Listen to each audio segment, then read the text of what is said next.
Kasamu. Yawa. Ne president yabadde akwogeraku president Kyagulanyi. Gwabadde topic. President nange njagala sebo mbadde nkugamba balamusizaako nnyo n'ensaasira bannaffe mwenna abafiiriddwa kusaasira abantu b'ebuwazi olw'okufiirwako mukyala Jennifer sobodde kujja kuziika naye ntumye chairman Nanjwenge ne mukulu kansala Semusu n'okusaasirako abantu b'envunaano olw'okufiirwako mwami Malika abaawe Kalege naye sobodde kujja ntumye mukulu Nanjwenge kulisaayo nnyo be twali nabo nga tuli kugaba ebitanda mu ddwaliro lyaffe ery'e Nakaseke nga tugaba ebitanda n'emifaliso. Nja kukomawo kuba nalaba n'abaana abato beebaka wansi njagala kubaleeteyo ku mifaliso n'okugula bu TV obulaba abantu kubanga bufu abasawo baŋŋamba ne bino ebyawula abalwadde abantu abakulu baba bajjamu engoye ng'abaana abato babalaba mu ddwaliro nga balwadde. So ngenda kulwanako nnyo abantu baffe ab'e Nakaseke tubagamba abamu okuvumiikirizaako kubanga challenges nene. Njagala kukulisaayo nnyo President waffe His Excellency Robert Kyagulanyi Ssentamu ku lugendo lwewabaddeko emitala w'amayanja. Tusaba Katonda ayongere okukuuma Your Excellency Robert Kyagulanyi Ssentamu n'enjiri eyo eyongere okutambula maaso gye nalabye egenda maaso era n'okusaba mukulu Museveni okulaba ng'oyimbula abaana bano bojjuzza makomera. Abaana bangi abaali bawagira His Excellency Robert Kyagulanyi Ssentamu ne bakwatibwa bali makomera ekitalya, bali makomera eruzira, bali makomera e Nakasongola waliwo ekikomera ye mutugiramu abantu e Nakasongola kibanka ne bino bye muyita bi safe house bye mutugiramu abantu baffe. Kino tukibasaba ti mukulu Museveni ne banno mutula ne famire zammwe era muwagala nnyo abantu bamwe mubakuuma n'emmundu mubaagala nnyo. Mukulu Museveni ne banno nga bwe mwagala famire zammwe tukusaba n'abaana bano bateebwe bali mu makomera. Abaafa bo soke tujja kubaziika n'abaaziikibwa naye tusaba bano abakyaliyo bateebwe. Ekyo tukibagamba kuba kale nga akutte. Waliwo ebiseera we mutagenda kuddayo kulira maloboozi gaffe ku lw'abaana abo kuba tukimanyi nti omuntu yenna bw'aba azizza omusango mumutwale mu kkooti kubeera azijjuddemu bantu bamwe. Nalabye omukyala Eruweero ow'emyaka 7 abanene mu gavumenti gwe mwagala okubbako ettaka lye nga bamusindise ku alimanda era badde bakajja basibe emabegako eri omukyala wa myaka 82. Ebyo byonna bye mukola tubiraba naye ate tukyababaza kuba mujjukire bwe mwajja wano ne tubaaniriza temwali ba kitalo. Ffe tubadde mu tulo otungi ennyo nga tubongoota nga ne bannaffe abamu mubaguza abaali bategeera tebakyategeera olw'obukunkumuka bwe mubawa. Naye omulembe guno nga gusituse ne gumanya nti wano we muwambye waali waabo we mutadde obufaamu bwammwe we muwambye ne mutta bakadde baffe ne mutwala ettaka lyaffe waabwe we muwambye ne mugoba abantu baffe ne mubagobera mu nsi z'Abarabu bo bafiire eyo nga mwabajja wano tetumanyi wagye mwava kuba bwe tubabuuza obuvo bwammwe n'obuddo bwammwe tebutegeerekeka. Omulembe guno bwe gunaakitegeera nsuubira mujja kwejjusa ebyo byonna ebikolobero bye mukoze ku bantu baffe naddala wano mu Buganda we mutufudde emmomboze. Abamu basobola okuba nga basirise naye okusirika kw'Omuganda taba musiru. Tubalengera kuba mufunye ssente emirimu mwagitugobako gyammwe mweddiza obugagga bwaffe bonna mu bututte ettaka lyaffe muli wamba kiro na misana institution zonna muziwabye muzitaddemu bakazi bammwe ab'eŋŋanda zammwe ne bakoddomi bammwe eryali eggwanga lyonna mulifudde nga kampuni yammwe naye ebiro nga abantu baffe bazuukuse nga bavudde mu kubongoota kwe balimu mwakozesa ekkubo limu nga muva Eruweero naye nsuubira ku mulundi guno nga Bayibuli bweyogera muyinza okukozesa amakubo agasukka 7. Ekyo nkibagambye abategeera mutegeere mujjukire ekisa kye twabalaganga muzze nga abanoonyi b'obubudamu ewaffe Eruweero gye ntandikidde ne muleka ng'obugagga bw'abakadde bwaffe bugenze kati mutemula abantu baffe mubawamba mweddiza obugagga bwaffe gwe mwagala gwe muteekako emisango gwe mwagala gwe muwamba mbwe muli ba kitalo nnyo ne famire zammwe tebazoogerako abantu baffe abamu battibwa ne tubasange mu bikutiya abalala emirambo tetugirabangako naye nsuubira kale ngono bw'anaaba akedde nammwe mujja kusasulira ebyo bye musize. Sebo kensembyayo katono nnyo, njagala kusaba abakulu abali mu gavumenti kino kipulogulaamu kye mwaleese eky'obufere eky'obuyaaye kyendabe baminisita abaagala okwekubiramu ebikonde ekyokutuleetera mu simanyi digital number plates.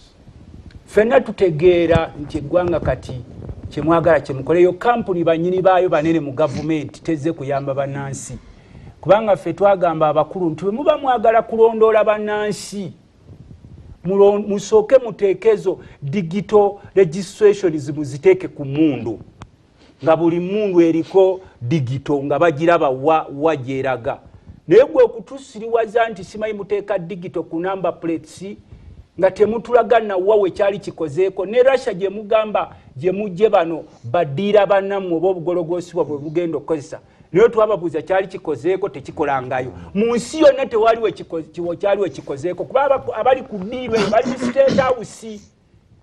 Omukulu ow'omu State House omanyi abali ku kiddiiru kino kyemugenda okulyamu. Era ffe ensonga lwaki twebuuza naddala kufa abaka abamu tugamba oba mulimatira ddi, kuba buli kiri mu ggwanga kyonna mukyeze, buli kiri mu ggwanga kyonna mukyeze, buli kiri mu ggwanga kyonna kimeze. Naye kino ekya namba plate okuddamu nze Luttamaguzi onguze namba plate emitwalo 79 ng'ate togikyusiza wabula oteekako buteesi kuli kasiiru mbu onondoole nga twabagamba siiru ezo oba digitalization mugiteeke ku mundu mulondoole abatutemulira abantu baffe naddala abo be mugenda mu targetinga.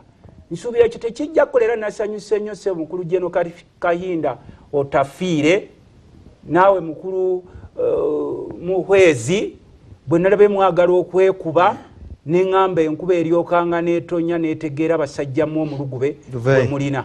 Ekyo ssebo nkimaze kumanya eri number plate omubbi bw'agikubako muluka n'akajjako enandira kati gukagenderamu katugambe nti abadde aze kutemula ndoza bamulaba nga akajjako bwe bagamba bamulaba bw'oba otataganya eringa CCTV ojo gijjayo tugamba muhezi ng'atumatiza nti n'obeera emabega w'ekisenge ekujjayo etya bano Luttamaguzi ene ku nsonga ya banka batugireko bbiri tukole twagenze yonna abo bonna clearing house yaabwe eri State House z'eddiiru zaabwe. Genda onoonya abali mu ddiiru ezo ndabe bagamba tetuddeyo kubiteesaako nga parliament. Please bino bigenda ku affectinga bannayuganda kubanga bano abasajja sente ze batunyagulako bazifulumya bweru gye bagula amayumba n'obugagga bwabwe. Kati okugamba omuntu wange ow'omukyalo omuguza namba plate okuddamu okusasulya just kasiiru emitwalo 79 omwana wa boda opikipiki wabwe bonna bwe mukutta obujjudde wali mbu akapikipiki nakoddemu okateekeko digital ndowooza n'obugaali mujja tugamba tubuteekeko digital. Naye abo bonna mumanyi presiding officer w'ababbi abo abanyagulula eggwanga. Naye tubeebaza bannansi mumusigale nga mubongoota Kyagulanyi ajja kubalwanirira ne Luttamaguzi oba ne babalimu ezo. Kakati World Bank okutujjako obuyambi ekyo kyalibadde tekireeta na mawulire mapya eri gye tuli. Singa twali bannansi tufaayo twagamba abantu baffe nti Uganda yeyokka ensi erimu abantu abatamanyi wajje balaga, ng'abaasoma babuuza ku bataasoma baneetulagawa, nga n'abataasoma babuuza abaasoma nti kiki ekyabatwala ku ssomero nga nammwe temumanyi wajje tulaga. Kati tuli mu state of kwagamaya. Ata akulemberwa abuuza omukulembeze we nti owe tulagawa nga n'omukulembeze abuuza gwakulembera tulagawa. Tutuuse wano we tuli World Bank ebadde ng'etuwa obuyambi naye butuuka kubameka ezo zonna loans ze tulina kuba kati Uganda batubanja 90 trillions. Ne bule bazibuuza mukulu Museveni ti sente zino zitulage ku ground trillioni 9 zalagawa tali za dola. No, 90 trillions. Trillions is a cent. It's 89 something. No, it is 89.6 for two rounding off. Abasoma kubala. It's 90 trillions. Tezirabika.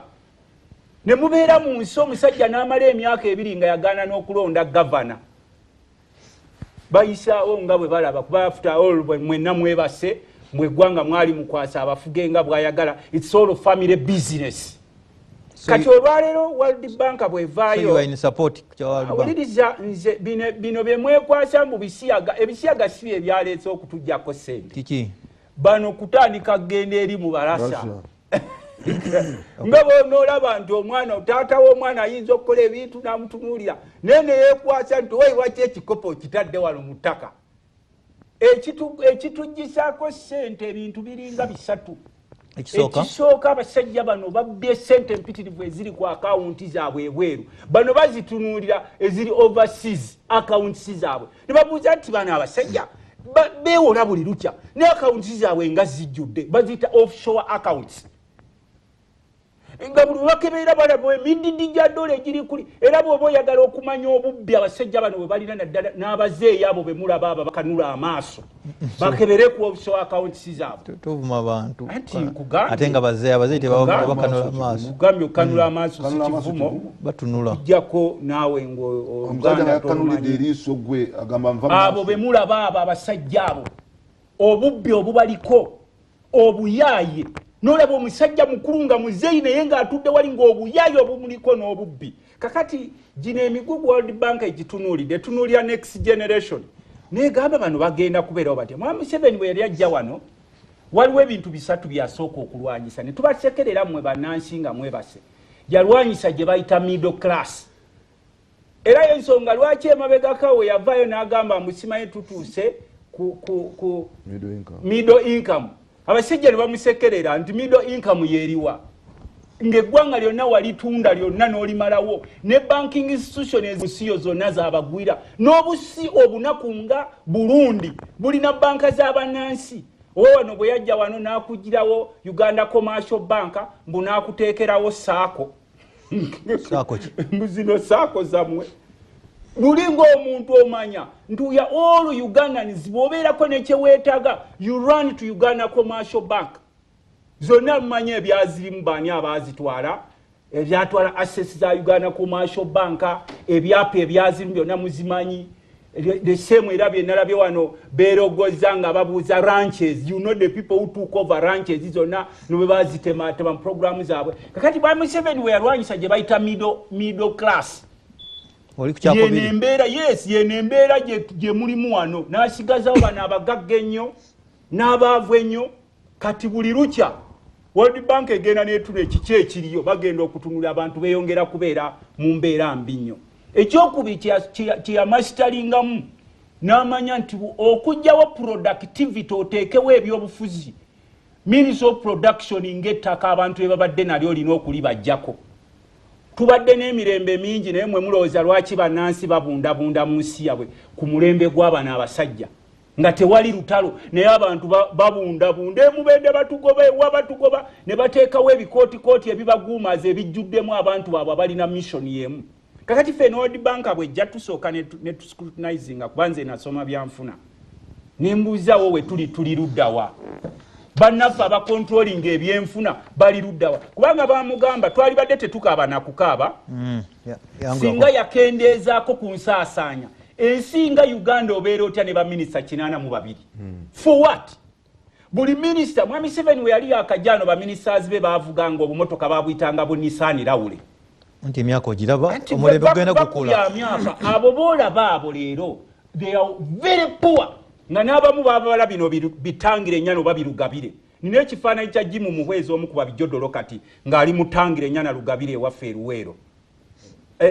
Ne Mwami Museveni tewali muntu nateekawo miliyoni zange 2 andaga amaka ge we gaali yali omugagga kuba nkimanyi nti ennyumba ye gye yasooka okuzimba abaloko be baagimuzimbira mu 96 he had no house. Kati ne tulowooza nti bannaffe olw'okuba bazze balaba embeera eggwanga gye lizze litambuliramu bagenda kwekuba mu kifuba obeera otya ne 82 ministers n'obeera ne ba presidential advisor kati buli wa famire yamufuula senior presidential advisor ne bamugabirako emmotoka. Mu nsi nga Zambia bw'ebadde n'eddengula era yo tekyakaabira ssente zino za World Bank yagamba nti bw'oba honorable member nga bali mwezo oba oli minister ng'owuli oyagala kuvuga zino ze bayita zisuuvu zi V8 gyegulire neffe tugenda kugulira kano kapulimo okulaba nga tutereeza ki sebo kyemaliza nakyo kyanguye okukendeeza expenditures ezo okulaba nga mwami Museveni yeekuba mu kifuba n'otambula n'oluseregendo olwo lwonna olw'emmotoka abantu bone babba bonna obamanyi. You know these people who are looting our country there, some of them are related to you.